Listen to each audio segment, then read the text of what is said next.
உலகெங்கும் வாழும் அன்பான தமிழ் உள்ளங்களுக்கு அநேக கோடி வணக்கங்கள். நல்ல நேரம் நிகழ்ச்சியூடாக நல்லதே நினைப்போம், நல்லதே நடக்கும், நலமாயிருப்போம். இன்றைய தினம் 24ஆம் திகதி 1ஆம் மாதம் 2026 மந்தவாசரம் என்று சொல்லக்கூடிய சனிக்கிழமை. விசுவாவசு வருடம் தை மாதம் 10ஆம் நாள், சஷ்டி திதி, உத்திரட்டாதி நட்சத்திரம், சித்த யோகம், முருகனை நினைத்து சஷ்டி விரதம் இருக்க வேண்டிய நாள். இன்றைய தினம் ராகு காலம் 9:30 மணி முதல் 11 மணி வரை. இன்றைய தினம் யமகண்டம் 2 மணி முதல் 3:30 மணி வரை.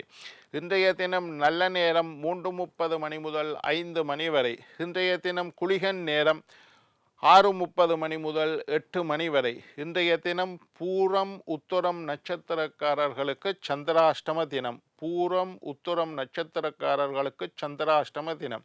சூளம் கிழக்கு, பரிகாரம் தயிர். என்ன நேர்களே, வாருங்கள் இனி இன்றைய தினத்திற்குண்டான ராசி பலன்களை பார்க்கலாம். மேஷம் போட்டி, ரிஷபம் அமைதி, மிதுனம் களிப்பு, கடகம் மகிழ்ச்சி, சிம்மம் வெற்றி, கன்னி உயர்வு, துலாம் நேசம், விருச்சிகம் பணிவு, தனுசு அன்பு, மகரம் சோர்வு, கும்பம் பக்தி, மீனம் சினம். ஆன்மீக தகவல் பகுதியில் தொடர்ந்து உங்களை சந்தித்து வருவதில் மட்டற்ற மகிழ்ச்சி அடைகின்றேன். ஒவ்வொரு நாளும் ஒவ்வொரு புதிய அற்புதமான ஆன்மீக தகவல்களை உங்களோட பகிர்ந்து கொண்டு இருக்கிறோம். அந்த வகையில் இன்றைய தினமும் சில நல்ல விஷயங்களை உங்களோட பகிர்ந்து கொள்ளலாம் என்று காத்திருக்கிறேன். எங்களுடைய நிகழ்ச்சிக்கு நீங்கள் தரக்கூடிய பேராதரவு என்னை மகிழ்ச்சி அடைய செய்கின்றது.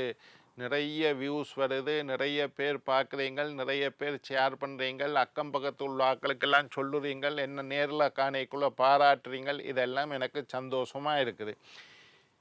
எங்களுடைய நிகழ்ச்சி சம்பந்தமாக ஏதாவது கேள்விகள், வாஸ்து சம்பந்தமாக இருக்கலாம், ஜோதிடம் சம்பந்தமாக இருக்கலாம், ஆன்மீகம் சம்பந்தமாக இருக்கலாம், ஏதாவது உங்களுக்கு சந்தேகம் கேள்விகள் இருந்தால் சக்தி டிவி நல்ல நேரம் நிகழ்ச்சி தயாரிப்பாளர் கீழ்கண்ட முகவரிக்கு கடிதம் மூலம் கேள்விகளை தெளிவாக எழுதி அனுப்பினால் தகுந்த கேள்விகளுக்குண்டான பதிலை தொடர்ந்து வரக்கூடிய நிகழ்ச்சியில் தொகுத்து தர காத்திருக்கின்றேன். இன்றைக்கு என்னத்தை பற்றி பார்க்க போகிறோம்னா, இந்த 2026 மேஷம் முதல் மீனம் வரையுள்ள 12 ராசியினருக்கும் ராசி பலனை பார்த்தோம். அதில் நேற்றைய தினம் இந்த 2026 ராசி பலனில் எந்தெந்த ராசிக்காரர்களுக்கு சனீஸ்வரன் கூடாமல் இருக்கிறார் என்றதை பற்றி பார்த்தோம். 6 ராசியை பற்றி சொன்னேன். இந்த 6 ராசிக்காரர்களும் சனீஸ்வரனை வழிபட வேண்டும், பொறுமையாக இருக்க வேண்டும், நிதானமாக இருக்க வேண்டும், விட்டு கொடுத்து நடக்க வேண்டும், நொண்டி முடவர்களுக்கு தான தர்மம் செய்ய வேண்டும், அன்னதானம் செய்ய வேண்டும், தேய்பிறை அஷ்டமி கால பைரவருக்கு நல்லெண்ணெய் தீபம் ஏற்ற வேண்டும், டெய்லி ஆஞ்சநேயரை கும்பிடணும், சனிக்கிழமைகள் சனீஸ்வரனுக்கு எள்ளு தீபம் ஏற்ற வேண்டும் என்று அந்த பிரச்சனைகள் என்ன, வழிபாடுகள் என்ன, எல்லாத்தை பற்றியும் நேற்று பார்த்தேன். சரி, இப்போ இன்றைக்கு முக்கியமான கிரகங்கள் என்று சொல்கிறது சனி, குரு, ராகு, கேது. இந்த 4 கிரகங்களும் தான் முக்கியமான கிரகங்கள். பெரிய கிரகங்கள், அதாவது சுற்றுவதற்கு அதிக நேரம் எடுத்துக்கொள்ளக்கூடிய கிரகங்கள். குரு பகவான் ஒரு வீட்டிலிருந்து இன்னொரு வீடு, 12 ராசி கட்டம் இருக்குது. ஒரு வீட்டிலேருந்து ஒரு வீட்டுக்கு வாரத்துக்கு 1 வருடத்தை எடுப்பார். 12 வருஷம் ஆகும் குரு ஒரு ரவுண்ட் சுற்றி வாரத்துக்கு. சனீஸ்வரன் ஒரு வீட்டிலேருந்து ஒரு வீட்டுக்கு வாரத்துக்கு 2.5 வருடங்கள் எடுப்பார். 30 வருஷமாகும் சனி ஒருக்கா சுற்றி வாரத்துக்கு.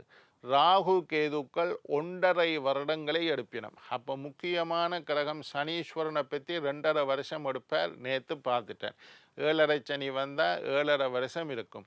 கண்டச்சனி வந்தால் 2.5 வருஷம் இருக்கும். அர்த்தாஷ்டம சனி வந்தால் 2.5 வருஷம்.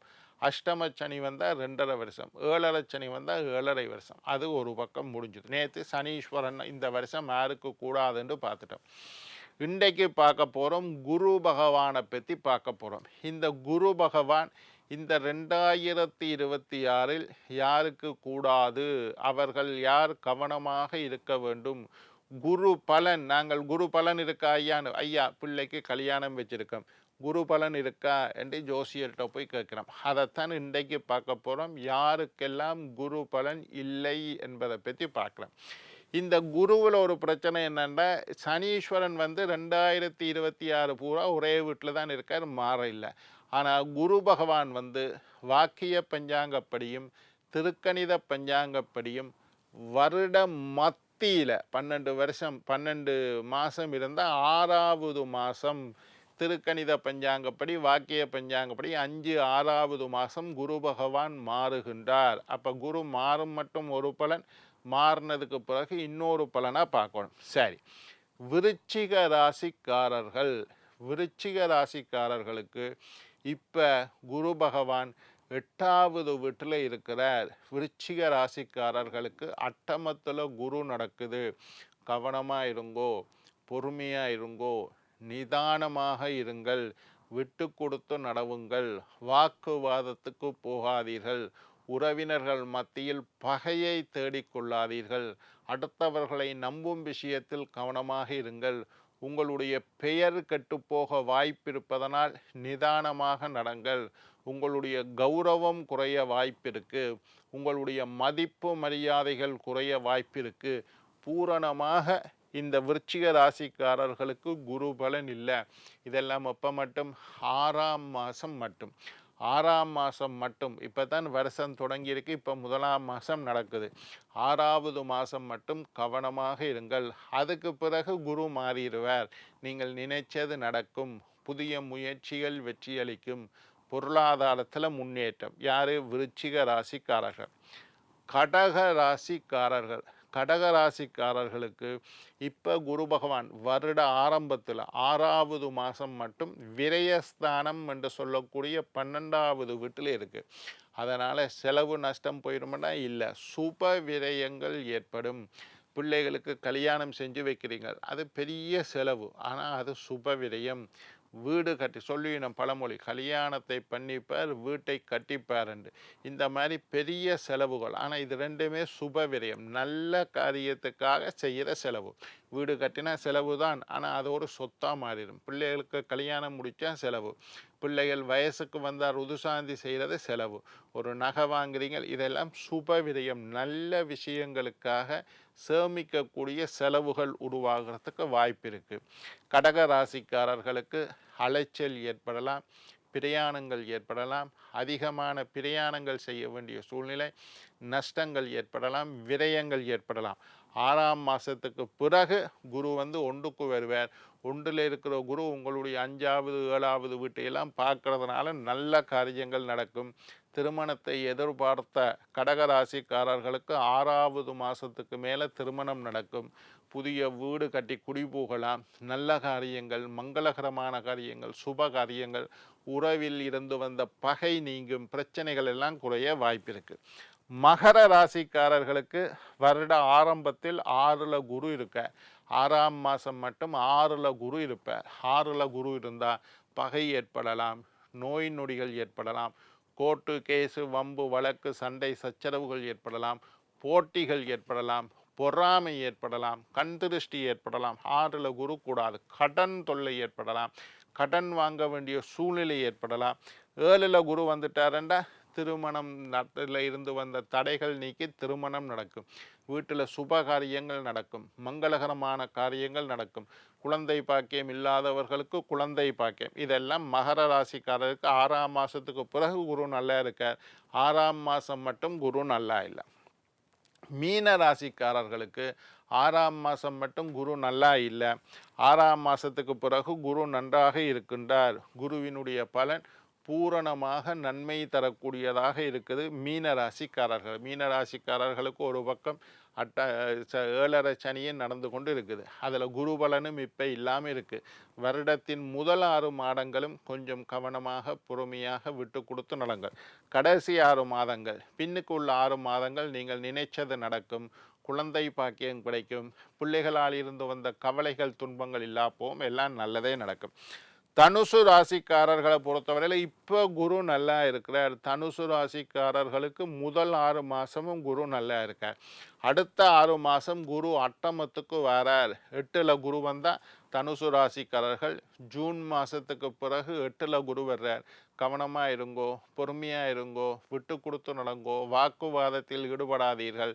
நல்ல காரியங்கள் செய்வதற்கு தடை ஏற்படும். திருமணம் தள்ளி போகும். தொழில் செய்கிற இடத்துல பிரச்சனை, அவமானம், கெட்ட பெயர், தோல்வி, விரக்தி எல்லாம் வரத்துக்கு வாய்ப்பு இருக்குது. தனுசு ராசிக்காரர்களுக்கு முதல் 6 மாதம் நல்லா இருக்குது. அந்த 6 மாதத்தில் திருமணம் நடக்கும், புதிய முயற்சிகள் வெற்றியளிக்கும், பொருளாதாரத்தில் முன்னேற்றம், மாணவர்களுக்கு கல்வியில் ஆர்வம், தொழில்துறையில் விருத்தி, வியாபாரிகளுக்கு வியாபாரத்தில் விருத்தி ஏற்படும். 6ஆம் மாதத்துக்கு பிறகு அட்டமத்து குரு கூடாது, பரிகாரம் செய்யணும். சிம்ம ராசிக்காரர்களை பொறுத்தவரையில் வருட ஆரம்பத்தில் குரு 11ல் இருக்கார். 11ல் இருந்தால் லாபஸ்தானம், தொழிலில் விருத்தி, வியாபாரத்தில் விருத்தி, பதவி உயர்வு, விரும்பிய இடமாற்றம் இதுகளெல்லாம் கிடைக்கும். பிறகு 12க்கு குரு போகிறார். 6ஆம் மாதத்துக்கு பிறகு சிம்ம ராசிக்காரர்கள். அப்போ குரு சரியில்லாமல் போனதுனால வியாழக்கிழமை விரதம் இருந்து தட்சிணாமூர்த்தி வழிபாடு செய்யுங்க. கும்ப ராசிக்காரர்களை பொறுத்தவரையில் குரு இப்போ 5ல் இருக்கார். 6ஆம் மாதம் மட்டும் 5ல் குரு இருந்தால் நினைத்தது, ஒரு பக்கம் 7.5 சனி நடந்தாலும் குரு 5ல் இருக்கிறதுனால சனியினுடைய தீமைகள் குறைவாக நடைபெறும், நினைச்சது நடக்கும். 6ஆம் மாதத்துக்கு மேலே 6க்கு குரு வந்துட்டார், அது கூடாது. குரு சரியில்லாதவர்கள் வியாழக்கிழமை விரதம் இருந்து தட்சிணாமூர்த்தி வழிபாடு செய்தால் உங்களுக்கு நன்மைகள் ஏற்படும். என்ன நேயர்களே, நாளை மற்றொரு நிகழ்ச்சியில் உங்களை சந்திக்கும் வரை உங்களிடம் விடைபெறுவது உங்கள் ஜோதிட சித்தர் டாக்டர் ராஜராஜ குருக்கள்.